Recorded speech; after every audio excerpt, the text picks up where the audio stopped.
So thanks everyone for coming.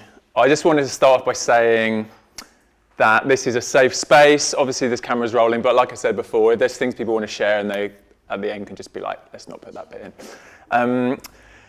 The last 6 years of my life have been in the social media world, and that's where most of us have connected at some point on that journey. And the beginning of last year, coming to LA and settling with Raya just felt like it's a shift for me from actually a bit of an addiction to kind of churning out videos and playing the game on social media to think like, what do I really want my life and message to be about? Especially from hearing from different friends in this kind of industry and whatever, like how they're struggling with stuff and feeling isolated and disconnected and disillusioned. And I just thought, I really want to be a support to people and find ways to gather people together and just talk about real life and be a support to one another. So me and Brandon setting up this thing called the Social Good Club, which we've held a few meals and little intimate events, and that's a big part of what I'm committing my time and effort into, as well as on the side making content. I think a big shift for me is like being more of a support and mentor and bringing people together into spaces like this. And I just want to acknowledge you all and appreciate that you all came down. And maybe we could all go around and just introduce ourselves, just so everyone knows everyone, and then hand over to Russell to lead us all in a bit of a conversation and maybe hear what you've been up to and what your course is about and this whole kind of journey you've been on, and then we can just start sharing it as vulnerably as we want to.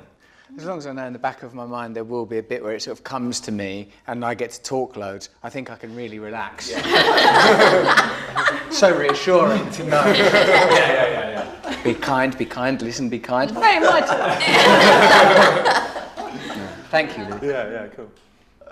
So I'm Raya, and I'm a YouTuber and content creator, and I used to travel full time with Louis. We traveled for years all around the world, and a lot of my content used to be focused on just travel vlogs. And throughout my journey, I've started sharing more and more of my personal journey as I'm learning to be kinder to myself, others, and the planet. And so my channel is shifting more and more into that, just sharing my journey into conscious living and hopefully inspiring others to go on their own journey.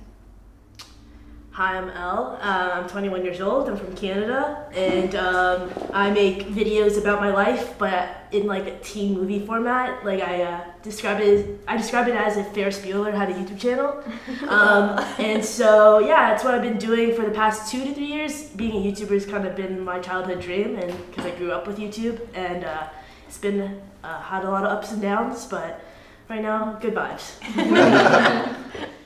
Cool, my name is Matt, also from Canada, one of the many Matts in the room. I'm a YouTuber, content creator. I've been doing it for 10 years now, and I have learned a lot about spirituality and have been focusing a lot on my mental health over the last 3 years, because as you know, it can be really difficult being a content creator with the tremendous pressure of creating online, and now I'm a mental health and meditation advocate on top of content creator.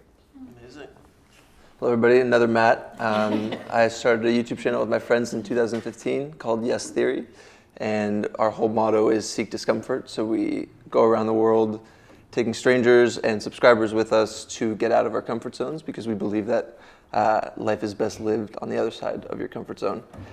I am here because Louis kindly invited me, and I've struggled over the last 7 years with loads of anxiety, not only from YouTube, but just personal life as well. And social media is a very weird thing to get into if you have anxiety, so it was an interesting combination. And now I feel like I'm really making the effort to get on the other side of it, and being in places like this with people like you really helps. So I'm excited to learn and hear your stories. My name is not Matt, it is Kandee. I'm breaking the whole chain here. This next week will actually be 11 years that I will have been on YouTube, and I content YouTube creator, all that stuff, but I started in like makeup and beauty and turning myself into other people and cutting t-shirts and doing all kinds of random things, but my biggest videos were always the transformations when I turned myself into other people. And it's a lot of pressure, like you said. It's much more than anybody knows, like the pressure to keep going and get people to keep seeing what you're doing. And I had a lot of things happen in the last couple of years, so this in my whole time was the first time it's been 1 whole year since I posted a video, which feels like so weird to even say that because I was like 2 videos a day. So I feel like I'm just in a place of discovering like a new direction and growth, and the pressure of what the internet has caused is amazing dreams coming true, but then like just crazy stress and anxiety and bouts of depression from this. So I'm just kind of at that place of seeing what am I going to do? How can I still help people through this, you know? I'm Brandon. I'm probably the one person at this table that doesn't have a channel. What? Start one right now. A little bit of an outlier. So I don't post every day. Vlog your life. I spent the last 10 years in and out of the music industry, and after a family situation that had to do with mental health and suicide, decided to dedicate my life to addressing social isolation and loneliness. And that's where I kind of linked up with Louis, and we've taken on this new mission of using social media to address some of the more difficult things for individuals to address for themselves. Wow. Yeah. Hi, I'm Katie. I'm a licensed therapist and I have a mental health channel on YouTube. So most of what I do is just education based, although I'm still a creator, so I feel it. Yeah. And just because I know better doesn't mean I do better. I should. My own therapist. You know, but so that's what I do. I've been on YouTube for 8 years now. Actually, just last month was 8 years. Wow. God, that was quite an. I'm Russell. I also do things on YouTube. It's very overwhelming to listen to you all. Thank you for corralling everyone together and generating this experience. I suppose, like for me, it's exciting to listen to you talking about the duality of content creation. That is something that's fulfilling and exciting, but I suppose because, and I hate to acknowledge this because it involves me admitting a kind of age difference, that you're so articulate about emotion and so willing to talk about it, and that it's a sort of the conversation about having success and creativity sort of seems to automatically include discussing anxiety, mental health, attachment, and like you in particular talking about that sort of reaching a point of crisis even within the strain of that medium. And so I'm very excited to see how the work I've been doing, Louis, can support and align, coalesce even with the stuff that you're talking about, because my strong sense is that it will, from listening to you all. And I got a nice little feeling that you all could be kind of like a Justice League Avengers of, if you needed to. You're already in costume already. You've better be getting over that habit. What do we do now, Louis? What should we specifically talk about, do you reckon? Not everyone knows, like I've been clued up to like the course you're releasing, the recovery story. It might be nice just to update people in a brief, your story a little bit, and what's brought you to this point. I'm sure you're good at talking about yourself. Yes, I am actually. Yes. But it might if just you be do good to it give for context. 2 or 3 decades, Yeah. you start to really develop a taste for it and an ability. So, firstly, it's nice to see how you're maturing. Last time I met you, I feel like it was a YouTube-related event, and I think Jamie Oliver was there, and it was very, very much coloured by the things I remember mostly is veganism and parkour. These seem to be the things like people wanted to never eat any animal products, and they wanted to clamber over every possible obstacle. That was in the height of my daily vlogging as well. I remember thinking, grab the camera, Russell's here. I remember I think you did do meeting that. you This on seems camera, familiar. like, camera. This has happened before. Yeah, but yeah, you're right. It's been a bit of a journey for me. And you've since become much more like Daniel Day-Lewis, like a sort of dreadlocked Daniel Day-Lewis, which I think is one of the characters he's yet to inhabit. So what's happened to me is sort of comparable to some of the things that I've heard already around this table. The initial excitement and attraction, in my case with traditional media or even live work, there's sort of these adrenalized portals to approval that like I've lived in for a lot of my life. In fact, when I first discovered that performing and showing off was something that I could feel validated from, I felt like I'd been given a key. But my weirdness and strangeness that up to that point had been like a sort of a painful and disruptive thing was now a kind of utility. Now I feel like what fame, notoriety, other people people's attention does. And I recognise that you guys are living in a sort of a new paradigm, should we say, or at least an evolution of fame, as I understand it, because you're creating your own content, you're fully autonomous, much like a drone, brilliantly given to a 2.5-year-old niece. You're free to fly in whatever direction. This is a literal reference to something that's happened. I've not gone mad. You know, you're free to create your own content and stuff. Now, me, I've like necessarily been marshalled by the institutions that I've worked within, first the TV in the UK, then like films and stuff in this country or in Los Angeles.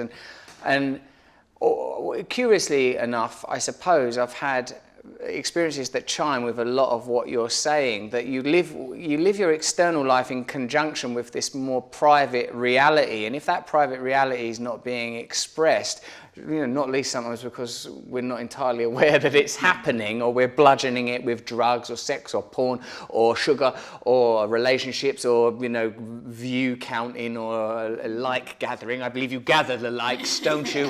Like squirrels gather into a bus. Look at all those likes. Keep them there all safe. Nail the lid down. You know, for me, what I like, I've been through these series of various crises, obvious ones like a drug dependency, but then subtler and more socially approved ones around sort of like sex and behaviour, and then more latterly even than that, because this is like a while ago, more latterly than that, recognising that, wow, if you live entirely for external approval, for other people's validation, you're going to live a very disruptive and difficult life. And it's because I'd lived so long schooled in the previous modality, it's very difficult to transition. I'd say more than difficult, impossible, unless the two following things happen. One, some kind of spiritual awakening, often induced by pain, despair, and two, support of a community with the same objectives and vision. And of course, it's a well-worn trope that in this age of social media and constant connection, people feel more alienated and isolated than, you know, I don't know about any other time, how would we compare it? But there is a sort of a sense of isolation and alienation, speaking to your point there, Brandon. And like the system that we're developing is a sort of a, you know, like a century-old system for dealing with addiction, a 12-step program, a means of traveling from dependency on substances to a spiritual awakening, the 12-step being about a spiritual awakening. And the journey between those 2 points, I think, is universally applicable. There are some people that have objections to like 12-step because there's some old-fashioned language in there, for example, say, and some religious ideas in there that may not chime with the way people see spirituality in religion today. But I've found, with my own experience of being taught it and learning it, that there's something that's remarkably inclusive and universal about it. And just to briefly like chat through it, so that, like, you know, just because to hear myself talk, why, you know, God, I can't have enough. Like, admit there's a problem, believe it's possible for the problem to change, be willing to accept help from a power greater than yourself, whether that's a group of people that you trust or a more what do I want to say, metaphysical or not necessarily. And like a higher power is what they call it, right? Right, higher power, yeah, Katie. Something because outside of yourself. Something outside of yourself, because otherwise everything is sort of undertaken with recourse only to the ego. That's at least what I found. That I'm like, oh, I'm such a fuck up. My life's such a mess. Do you want some help? No, leave me alone. I'm in charge of this shit. I'll work it out myself. You know, like so it's all quite difficult to not be your own mentor, to be your own counsel, and because particularly if you don't trust people, it's quite hard. So I found, like, you know, that after you've got yourself in a position where you're willing to accept help, there's an inventorying process, you know, that's like pretty thorough, as a matter of fact. And then the confession process. Like step 4 is you make an inventory. Step 5 is you share that inventory with someone you trust who knows what they're talking about. And as a result of that inventory, you now have a better idea of what your problems were, and you are now confronted with them, and you have to ask yourself if you're willing to change. Are you willing to live, in my case it was like, are you willing to be less prideful, self-pitying, greedy, self-centered, selfish, lustful, dishonest, arrogant, envious, jealous, all these things, all these problems that I took to be outside problems, when analysed, I began to realise, oh, I'm participating in this. Not to say bad things don't happen, you know, abuse, violence, whatever, things that happen, that you think, well, I didn't cause that. You know, what this 12-step program gives us is a new way of reframing and moving on, so that we're no longer defined by trauma serious trauma, or even just fake perceptions. The last steps are about staying awake. That's step 10, like is a sort of like watching your emotions and watching how you feel and try not to turn into paranoid maniac, listening for cracks. Oh my God, what was that? And then step 11 is like about prayer and meditation and evolving your personal consciousness. And the sort of step 12 is about a spiritual awakening, which could more perhaps secularly be described as a different perspective. And from that new perspective, recognizing that unless you're being of service to other people, unless you're helping other people, you can never be happy. And it's not really a moral conclusion, even though it sounds super moral. It's like just a bluntly pragmatic. As long as you're just thinking about garnering more approval, you are not going to be fulfilled. And that's been the experience that I've lived in a variety of milieu, like, this is what it's like to pursue drugs, fame, sex, and all of these things lead to the same place of despair, despondency. And this process of like staying awake and trying to be of service is working for me. I still go in and out of it. Like all of the time I sort of go back to being sort of selfish and lost. Normally if I'm frightened or full of desire, and I think it's no coincidence that we live in a culture that continually stimulates fear and desire, whether it's the desire of the advertising industry or the fear of the media, So I feel like it's not just something for addicts and not something for addicts with substance misuse issues or even obvious behavioural issues, but for any person. Is because it really deals with that thing of like we're all individuals now. Like the genie's out of the bottle. No one's going to go back to thinking of themselves as a member of a parish, or like we're all the members of this town and we see the world the same way. People are like, no, I'm me, man. There's no way back from that. I don't think. And so.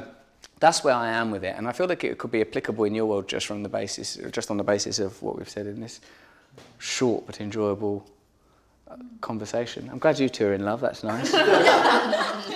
You've formed your own corner. Do you have any specific, questions that you could kick off for people? Because I'm just thinking, obviously. I don't know what stage in the 12 this is. Is this like 5 or something when you're admitting stuff to other people? This is step 1. But 5 is confession, yeah. Yeah. So there might be people that all of us are on different journeys with different struggles. But I wonder if anyone feels like they're happy to share anything they're currently struggling with or things that they've overcome.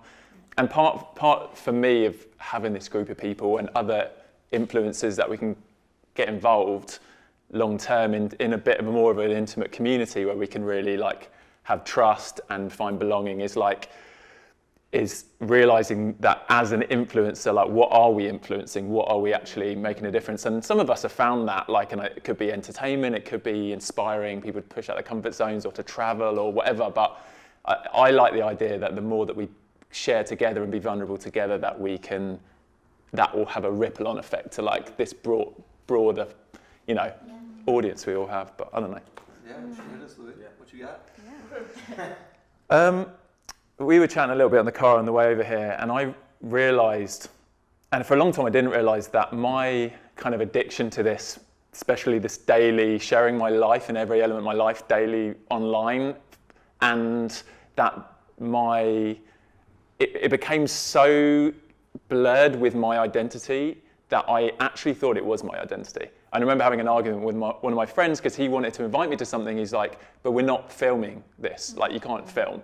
And I'm like, but that's me. FunForLouis was my channel name, and Louis Cole, it's the same person. And I remember thinking that so clearly. I was like, I've melded this idea that my purpose and being and who I was now had a camera attached as another part of my body that I was sharing everything and had to share everything. And yeah, a big part of that was the approval and the likes and the views and all of that stuff, which I at the time was no, that doesn't matter so much, but there's always this underlying thing of it all.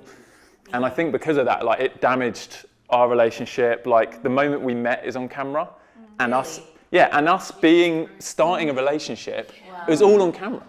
And it's how do you, and I mean, I'll let you share a bit of your perspective, but she felt like there was a third person in our relationship from the very start. And it wasn't until I actually put the camera down and was this is unhealthy, that we actually got much closer as a couple. And then I realized, a lot of my other friendships have been damaged from this behavior, and I didn't even see it.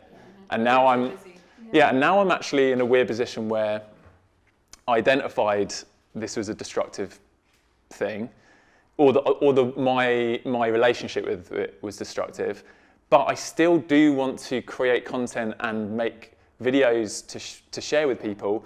But I'm trying to figure out how to reform that with a healthy relationship. And I've stopped daily vlogging like a year ago, but I still have this weird feeling of like, I don't ever want to film stuff anymore because of what it was for me before. Like, how do I reform that healthy relationship? Yeah. And honestly, this last year has been amazing, and I've had like stints of not filming for ages, but I've still tried to upload a couple of times a month or once a week or something. Do you know what I mean? I haven't had like a year off. Like, but even taking like a month off or something. Yeah. Not to say that's what you have to do. It's not like the answer. It's just like then reframing like what would. But then it's after that month is like, how do you then? Because there's some addictions which I imagine hard drugs, which you can just be like, never going to touch them again. But then there's some. It's more about our attitude towards that thing, or you know, like an addiction to your phone. Like you still need to a phone. Yeah. Well, it's like how do you feel? Because I mean, we all struggle with this. Like, when do you post? When do you not post? How often do I allow people into my life or in my sphere? Right? Because it's all like, what am I allowing myself to digest? And then, do you read the comments? And do you actually care about like how people are like literally deconstructing everything in your life? And like, I mean, that's my. I'll share that later. Like boundaries and shit like that. But I think some of it for me is like thinking about how do I feel. Like, what's the layer behind why I want to do something? Like, am I doing it to numb out? Am I doing it to disconnect, or am I doing it to connect? And is that fulfilling to me? Like, what's the goal? Does that make sense? Like, because for me, I feel fulfilled when I think that I'm putting out something that could potentially help a person. Like, that's the whole reason my channel started. Was like, if I can help one person, then like it'll all be worth it. So if that's the goal, then if I track back from that and I'm like, oh, I think I want to film this video, then is that gonna fulfill me? Is that part of that chain, or is it that I feel like I need to because I need to fulfill some algorithm or I need more likes, I need to gather more likes? Well, something interesting you said when we first started kind of reflecting on your journey with daily vlogging was that it was like every single day if you uploaded a video, that was like check my purpose, my fulfillment, like it was all held in that. So, and you even shared like when you stopped every day, it was like, what is it now? Oh yeah, I was getting like the shakes, like, oh, it was a proper withdrawal, serious withdrawal. Like, I'd feel like weird all day, like I wasn't. Something wasn't right. Yeah, like I'd go reach for my camera and be like, no, I'm not doing that anymore. Do you remember a moment where it shifted from what you were doing that you wanted to do into an addiction? It's just it was so overlapping, because it wasn't like it was a sinister, like, what the actual reason I was loving doing it was that it was like inspiring people, and people are like, oh, I want to travel the world, I want to meet these people, I want to broaden my understanding, you know. And it was, I don't think any of the content was negative, but it was like the relationship that slowly crept in between me needing. I remember like I wouldn't take a day off no matter what. It was like weird. Like I remember we went to Cuba for a week and I couldn't upload because I couldn't get internet. And when I went back, instead of thinking I've got 7 videos in the bag ready to like take the next week off, I was like, I can upload twice a day now. Oh my God. So I the next week filmed every day next week, and I was uploading a Cuba vlog. It was just so weird. Like I was like, why was I doing that? The reason I think this system is successful and will be universally successful in helping people to unravel their attachment to the external material world is there are certain universal codes that keep emerging every time I hear people explain their relationship with phenomena that troubles them. When you said that thing that I felt melded into the identity that I had, that I was indistinguishable, that it had become intrinsic, it had become your higher purpose. You said that you know, if Louis weren't doing it, he felt that there weren't no purpose or meaning. You talked about not being able to identify what was the reason, whether it was a positive motivation to help others, or whether it was sort of like, you know, to satiate the almighty algorithm, you know, and how neatly that aligns with the inner algorithm of anxiety and constant wanting. And that welded so perfectly, Louis, with like the addiction paradigm, that, you know, that the ultimate intention of undertaking a program is to get rid of the program you've already got. We've already been programmed by our class, race, gender, sex. This is who you are. This is how you're going to make yourself happy. You're a consumer. You're a worker. You're going to live this way.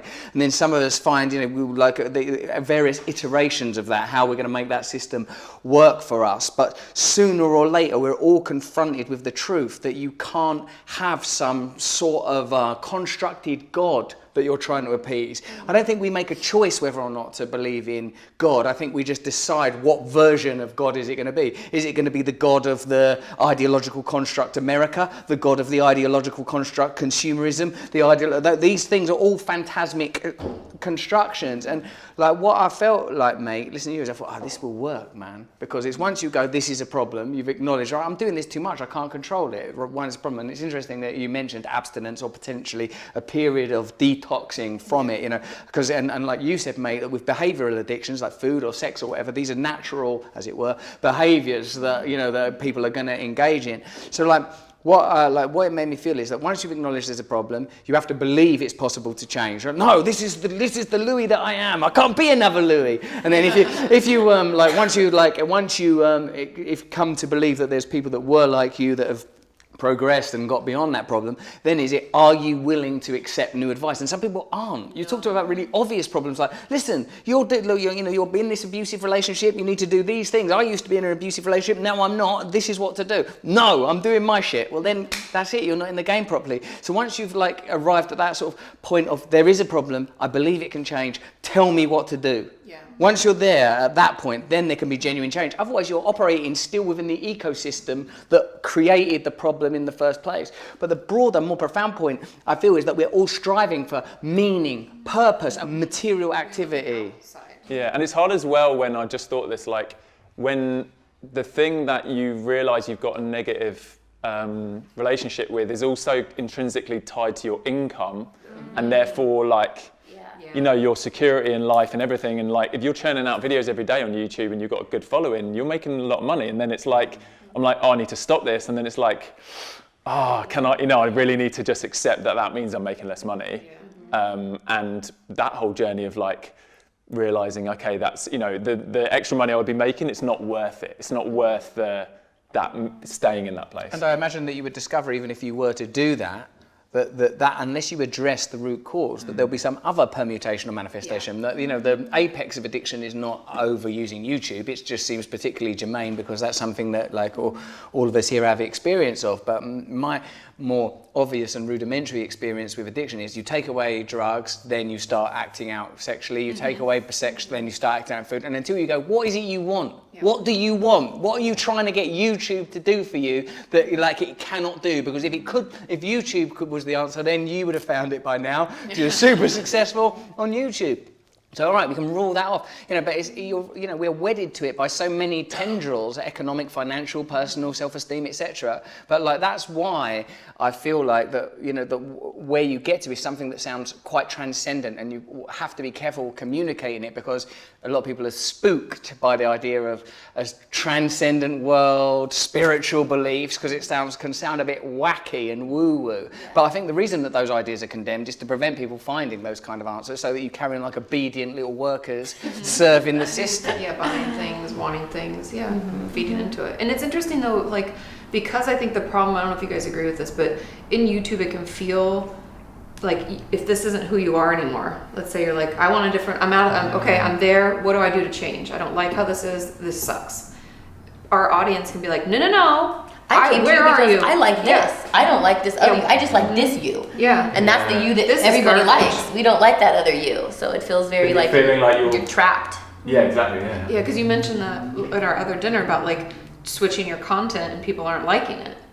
And like, I didn't follow you for this. Yeah. Like, oh. Yeah, go to another country, you want to see you travel. Like, travel I've everywhere. been every country. Right? Get on a plane. Yeah. Why did you stop doing it? I think I had some deaths in the family and it was emotionally taxing and I was just burnt out. Like Louis said, I was just always making videos and not taking days off. It'd be Christmas and I'd be like, I have to get this video, you guys go to dinner, I'll be editing. And it just felt like so many years of that. I was just so burnt out and overworked and I had no more creative ideas. I had nothing new. I was like, nothing excited me to share with people anymore. And it just felt like my emotions were just kind of tapped out. And I was like, I don't have anything to give anybody. I don't have any ideas. So it just felt like extreme burnout, emotionally exhausted. And then like you said, like the algorithm, every month that I was not on YouTube, it made me more scared to upload again. And I'm like, I'm not gonna be in the algorithm. They're not gonna show my video. I'm gonna feel like a loser and a failure. And then the next month would roll around and it would be compounded. And I'd be like, well, now I really don't wanna do it. And now it's like a year later and I'm like, cool, 2 people are gonna see it. And it won't be millions and people will think I'm a loser now and they're gonna unsubscribe to me. It's just like weird. But we build these stories. That's something that I've been trying to be more aware of for myself is like it's the comparison, right? Comparing like out to what you used to do or what you think is expected of you. Yeah. Like, and then you build the story around it. Like, oh, we've already told it to me. Like, I would create this video, I'd put it out, it's gonna get 2 views. People are gonna think I'm a loser. Like, we've taken it from like soup to nuts of like this shitty story. Yeah. I know. And it's holding me frozen. And I do it. Like, I'm not saying I'm better. Like, I do that all the time where I'm like, I'll look at other people's things because my channel is not that, it's a very niche type of channel. And I'm like, how come? Like, I'm trying to put good out there and like, I don't think YouTube's serving it up. Why wouldn't they serve it up? I'm such a loser. Nobody's paying attention. This is worthless. Why am I spending so much energy on this? And then like, I'm a crier. Just, he doesn't know. He doesn't know yet. So like that could happen. Well, you might cry now. Oh, during in this. general, yeah. I'm always a crier. So I was like, they know. Yeah. But like noticing that story and like checking your facts. Because like we don't have any facts to support that. Yeah. Because it hasn't happened.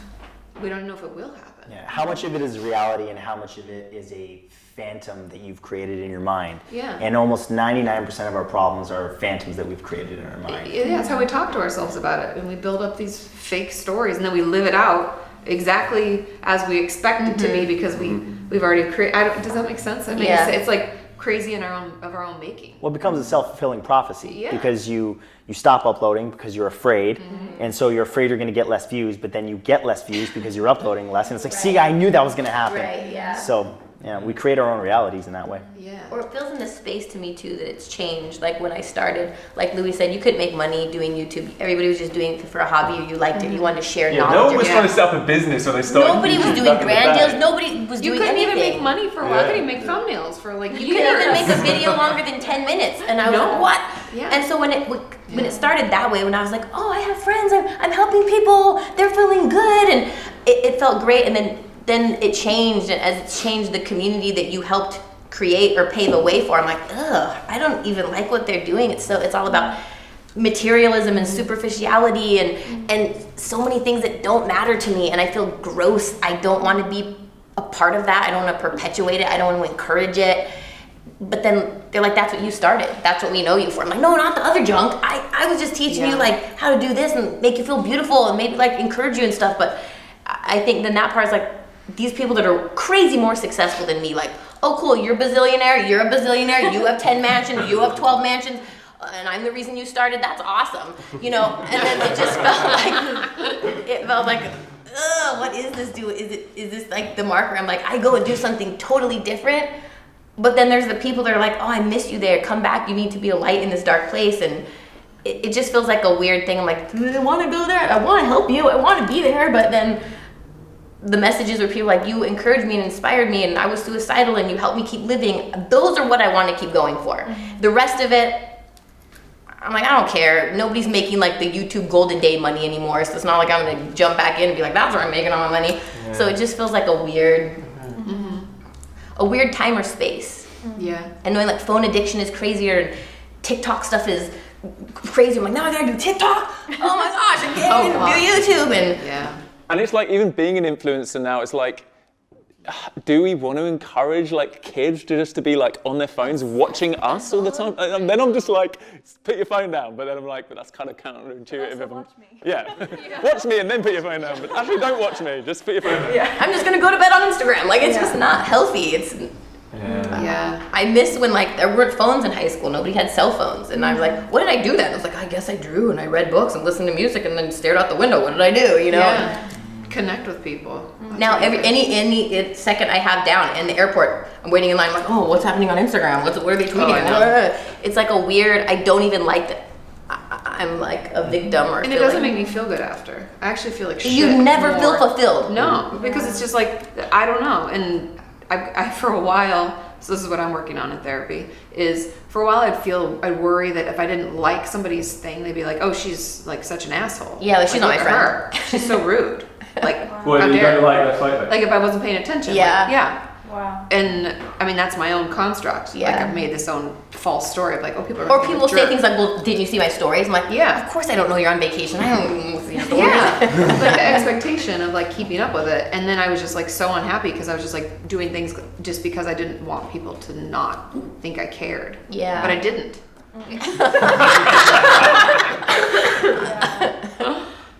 Yeah, it's exhausting.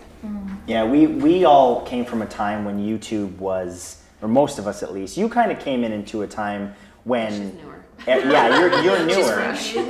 Back in my day, we just did it for the fun of it. And I came in around 2010 when, you know, the OGs had sort of proven that you can have an audience and start to make money. And so I went in with that expectation. I actually went in wanting the fame and the money. And I don't know if that rings a bell with you or not, but what's interesting, and I know your journey as well, it's actually similar to mine, I actually got it.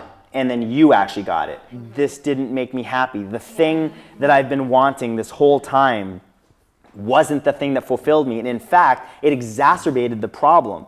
I became ego identified with, I'm this famous guy on YouTube. And I'll never forget, I remember looking at my bank account and making 6 figures a month at my prime. And I was so incredibly depressed. And stressed out. I had all this stuff that I once wanted that you also once wanted. And I was miserable. And it wasn't until a friend introduced me to meditation that opened the door to me reading dozens of books and you know, listening to Alan Watts and even some of your videos, Russell, as well. Especially your videos. No, really, there's a lot of insight there.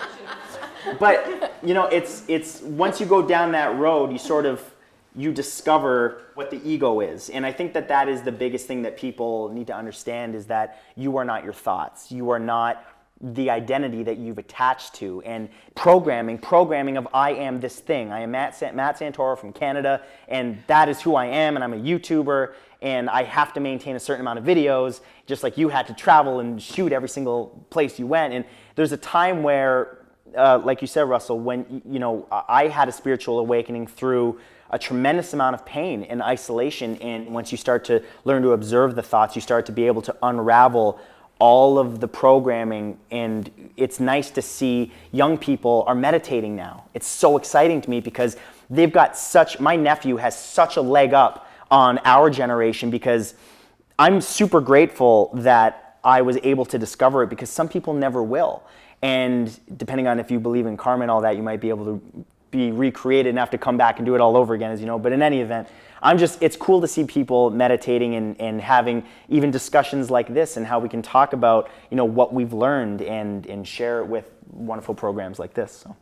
Yeah, and it's interesting you're talking about like you were making like the best money like at your prime and you were so unhappy. Raya and Kandee and I were just talking before we came here about like we set these goals, like these crazy goals, and then you get there and you're like, womp womp, like, you know, because the real It's joy not is long-term fulfilling. You're like, well, I did it. yeah. Well, now I gotta do something even more. It doesn't. And the goal happens like in one day usually. It's like the finishing of a project, or something goes up, or you hit a certain amount of views or subscribers or whatever your goals are. But it's really that journey that we have to like appreciate, because that, you know. But then it starts to go away. Yeah. That's the scary thing, is like you achieve what you wanted. And so, for example, the peak of my YouTube channel was 2015, 2016. And then, as everything does, my career started to cool off. And because I was so identified with being, it was a part of me. And then once I stopped hitting the metrics of views and all of that, I was like, oh my God, I'm losing it. I'm losing that thing. Like I had it, and now it's like escaping from my Instead of hand. understanding it as a cycle, like there's so much language in the space of like, oh, you're irrelevant, all this kind of stuff. And it's just like, rather than realizing there's a natural kind of like, there's always people like have a peak, maybe, I don't know. Like it's something I've had to come to terms with. Was there a point where like when you were at that peak that you were like, this is gonna last forever? Oh, 100%. 100. You never, when you have it, You guys, know what it is? You guys are killing it, but imagine if like your views started like none of them were hitting 1 million views anymore. Yeah. And then none of them ever did anymore. Do you know what I mean? Then you'd be like, well, we need to get them back up to 1 million. Like you have to like. And then you start working harder and harder, and it all comes down to attachment and desire, right? That's what the Buddha taught: is selfish desire and attachment is the source of all suffering. So when you're attached to the views and they start going away, you feel like you're losing literally yourself. And Matt, what you just said there about attachment and non-attachment is a significant part of the solution. And we've spent a lot of time now discussing the nuances and nature of the problem with particular regard to YouTube content creation. But of course, you surely recognize that this is one minute expression of a much, much broader phenomenon. So if I could turn the attention a little to the solution, what I feel is interesting about the process that we've been doing for the course, Louis, is that it's once you've acknowledged that there is a problem, you know, like we're now willing to change direction. We're willing to change direction, and all of us, except for you, because you're at this Ferris Bueller point of wonderful, explosive and creative wonder. Once we've acknowledged that there's a problem, and like just to reiterate that I'm not like, you know, as has been said already, I'm in the crucible myself. I don't consider myself to be beyond it. I just have had loads of different experiences of dealing with an interesting variety of problems because I am so bloody stupid and a clear recidivist, keep going back to the material solutions continually to solve this spiritual problem. Because like, you're right, I mean, like the ultimate thing that we're all trying to get to is the Siddhartha, Jesus, Muhammad, the material world is an illusion, none of this stuff is real, commune with God, commune with the limitless oneness that's accessible to all of us, the seat of all consciousness is the same, the thing that's looking from behind my eyes at your eyes is the same thing, there is limitless oneness, right? So it should take that long to solve the world's problems. Oh no, I was prioritising the material world. We were going to bomb Iran. No, don't bomb Iran. It's an illusion. No, we needed to make more profits. No, it's an illusion. So that information's out there, and yet it's not working. Now, the reason I think that is because many of these ideas are, by their definition, archaic. They're in some cases, pre-civilized ideas, or dead desert ideas that were for civilizations that have evolved and now, like, the highly technological. where consumerism is at sort of peak point, where there's ecological crises on the cards. And what I think is particular and unique about this program, the program of recovery meaning recover the person you were intended to be, is this being given a journey that's robust enough to withstand the individuality of all of us around this table and potentially everyone that gets access to it, so that we can,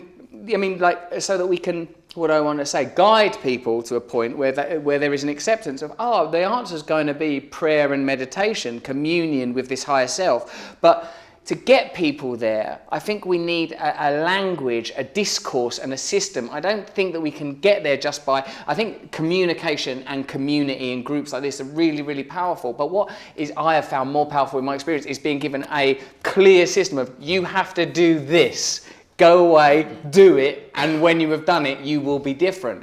This becomes particularly relevant when you get to the inventory process, when you look at what happened to you in your childhood that made you need attention and approval in this way. What patterns do you see that emanated from your early life, continuing to be expressed in the arenas of your work, in your romantic life, your sexual life? How are you seeing these things realized? And the thing that is beautiful about this system is there's a clear, like, anyone can do it. It's like, right, you write in this column the thing you resent, you write the reason you resent them here, here's the 7 areas of instinct that have been affected, and the 4th column is what part of you was participating in this problem, what belief do you need to change.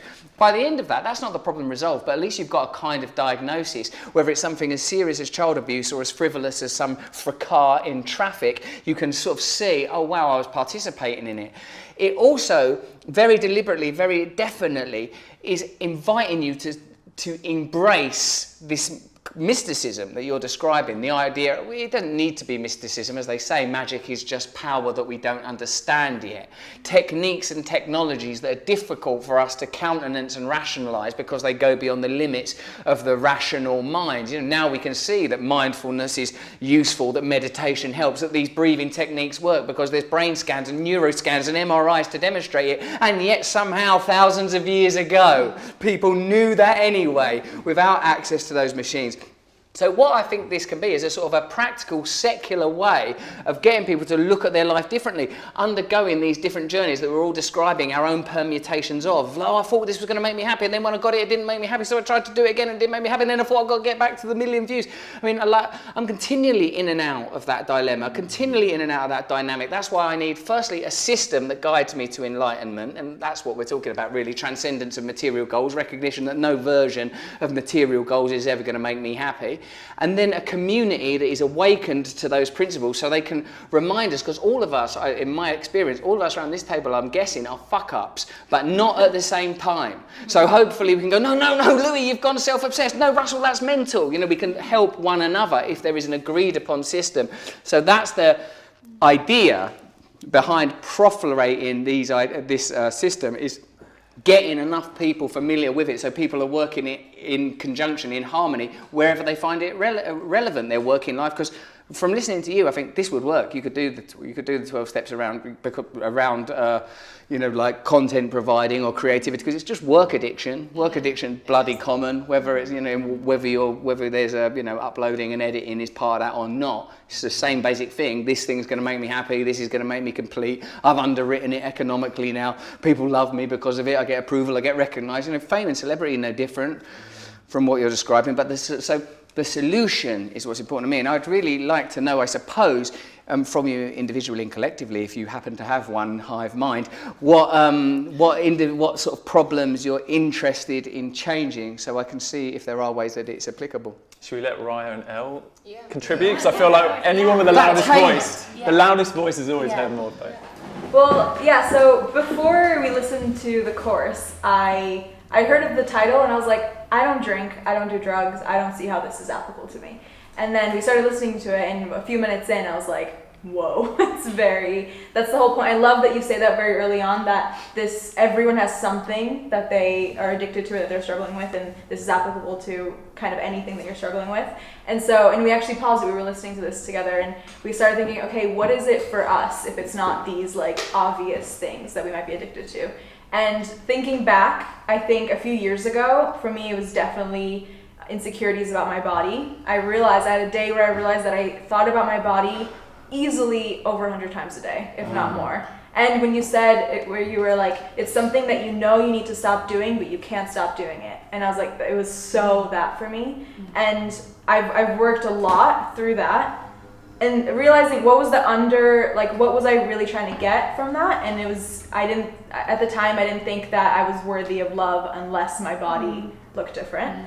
And then in this last year, it shifted into working and feeling like I realized I was asking myself this question of, what do I need to do to make people proud of me and therefore for them to love me? So I thought, if I achieved these things, if I was successful, to the point where like my dad would message me and I would see it and I was like, I can't message him back until I've done something to tell him that I've done something. Oh wow. Yeah. And again, it was the same thing, just thinking that I had to do something to be worthy of love. And it was literally like 3 weeks ago that I was confronted with that question that I've been asking myself. And then I was like asked to kind of change the wording of it. And I changed it to like, what if I just appreciated how much people love me already without having to do anything? And immediately the first thing I thought was, well, that can't be true, because then how would I do anything? Like if I just assumed that I was loved without doing anything, then why would what would drive me? Which then I stopped and I was like, what the fuck? I've never even considered that I might be worthy of love just for being who I am. And that was like literally a couple weeks ago. So I feel like my whole life has like shaken, and now it's like trying to settle it. And even like in this new year, it's January, and normally this time of year I'm like, I have my goals, I know exactly what they are, they're written out on a poster, they're on my wall, I'm like ready to achieve. And I don't want that anymore, and I'm trying to figure out like what life could look like if I didn't have to prove anything to anyone. Yeah. I think that is a common fear. It's like if you lose the motivation of wanting to be enough and wanting to be loved, then what's going to motivate you, you know? And if you are motivated and you lose everything, and then what? You know, that's even more terrifying. So we'll just latch on to that need to be loved. But I guess the question is it possible to already feel so loved and then also have the drive to be successful? Like Steve Jobs is the perfect example. Like family, I mean, he was adopted. So there must have been this like desperate need to feel love and to feel noticed. And usually, I mean, if you look at all the greatest empires, and I'm not saying empires are great, but all the biggest empires, biggest companies, it usually comes from pretty egotistical people.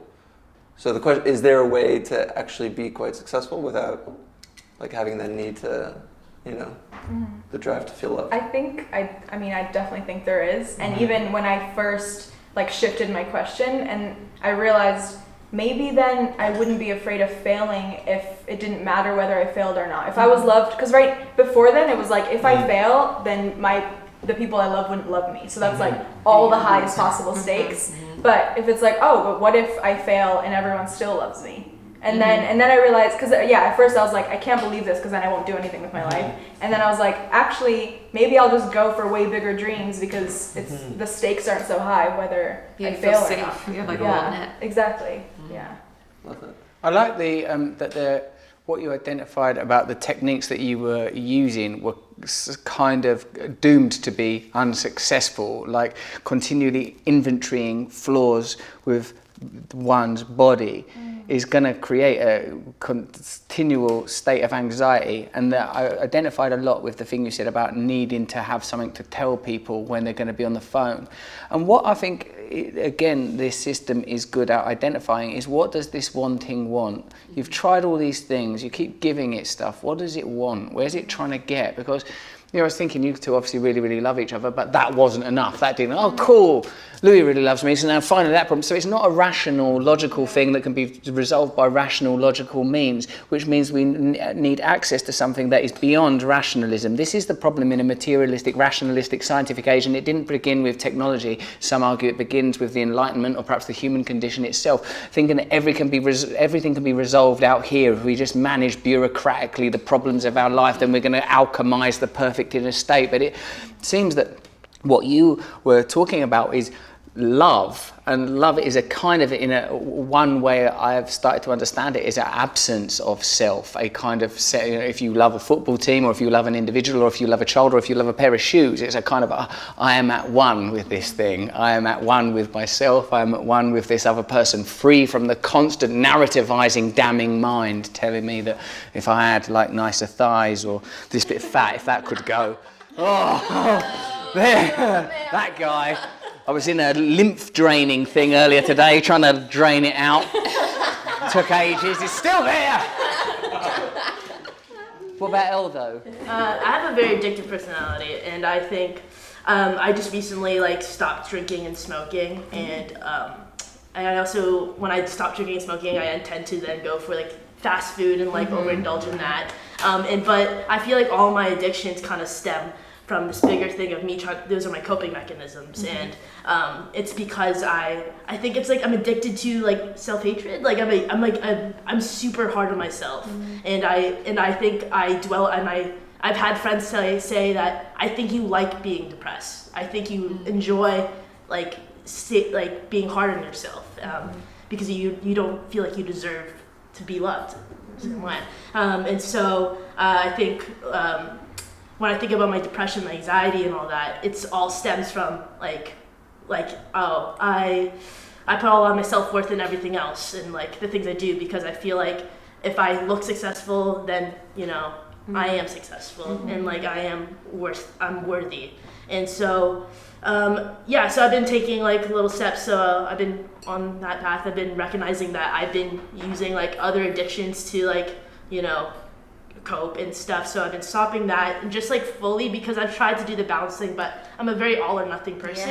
And so I'm just gonna have to go with the nothing, you know? And it's been good. I've been like super clear headed. Like I feel like, I don't know, like obviously like when you get super drunk or super high, there's like this, like you're super happy, but then the next day like the come down is super, super hard. And it was just ongoing cycle. And I just kind of realized like a few weeks ago, I was like, this cycle is gonna end up killing me. Like it's becoming a lot. And so that's really what I'd like to change, is not being so hard on myself ultimately. I'm really proud of you for being so young and being so smart and being able to recognize this so early on. Like you're not doing this when you're 35 and you've really screwed up your life for years. Like I'm really amazed and proud of you for doing that. And I think I do think it's because was forced to grow up really fast when YouTube kind of blew up. Because it blew up my channel like 18, 19. And I never like kind of traveled without my mom, and then I was going 3 months without my parents and being alone in hotel rooms and doing tour like meet and greets and and it was just like I think within 6 months is like I had my first panic attack alone, and so I think it was just like I've been through it, and now I'm like I can't. It's gonna end up bad. So I snapped out of it. But that's really good that you foresee that, you recognize it, and you have the wherewithal to even change that. Some people are like, I don't even care. This is how I just keep knowing things. I'm going to keep coping. 100%. And I think I'm thinking of the 12-step process. Like I think I contribute a lot of that to like people like Katie, like all of you guys. Like I had so many people who went through what I was going through, and that helped me through that, and like were kind of my mentors. I had so many mentors, and I think that's what kind of made me more wiser. And now I feel like I'm able to kind of help out people, because there's a lot of newer kids especially. So it feels great to like kind of be helping out. I feel like that's so great though. And also, Elle's just moved to LA like literally a month ago, right? And I just want to say, like, I can't speak for everyone, but I am going to kind of like, I want to be there for you, and like I don't know if you feel this, but like having a community where they on this depth rather than just this shallow. I think we can all be shallow as well, but like I feel like there's certain communities and friendship groups I've connected in with, and like, like there's not the depth here that people need truly as to be part of something that supports you, know. So I just want to say I want to be a support to you. Let's start a group chat. Or let's just start meeting every week, do you know what I mean? Or every other week or something. Like that's kind of the plan. But thanks for being so vulnerable. Elle, you said something that I thought was really interesting. Two things actually. The first thing was you're really hard on yourself, and you're almost addicted to self-hate, and I think that's actually the reason that you're successful, and the reason we're all successful, because we are hard on ourselves, and we do have an unusual drive and desire for something greater. The other thing that you said was your friend said that you almost liked being depressed, and to a degree that's actually true, because what happens is after you get depressed for long enough, depression becomes your comfort zone. It's what you know. And oftentimes people prefer known hells over unknown heavens. And so many people would rather stay in that zone because you're too afraid of what it might take to get out of this, or you even forget what it's like to be happy on a regular basis. And that's what they mean by your comfort zone can literally kill you. And that's why it's important to step out of your comfort zone. Thank you.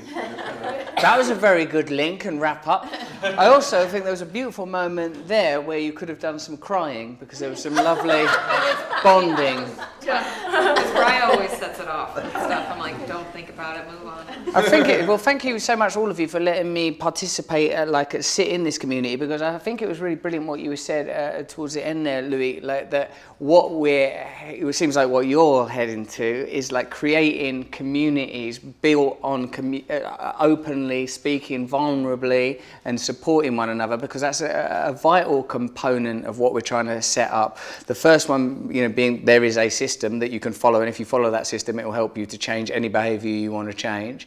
And the second one is you don't have to do it alone, and in fact, you probably can't do it alone, and it feels to me like a very organic expression of something that people are continually looking for. I was thinking as I was doing this, it sort of became clear to me, oh wow, you're not really actually necessary in this situation. You should just hand over the pamphlets and like let people get on with it. But that is actually, my ego aside, the sort of point of it, that there is a system that will work for anybody and will work for everyone if it's undertaken collectively, even though I would prefer a system that required me to be sat in a prominent position, present, perhaps wearing a robe. Would that kill? Like crown, maybe?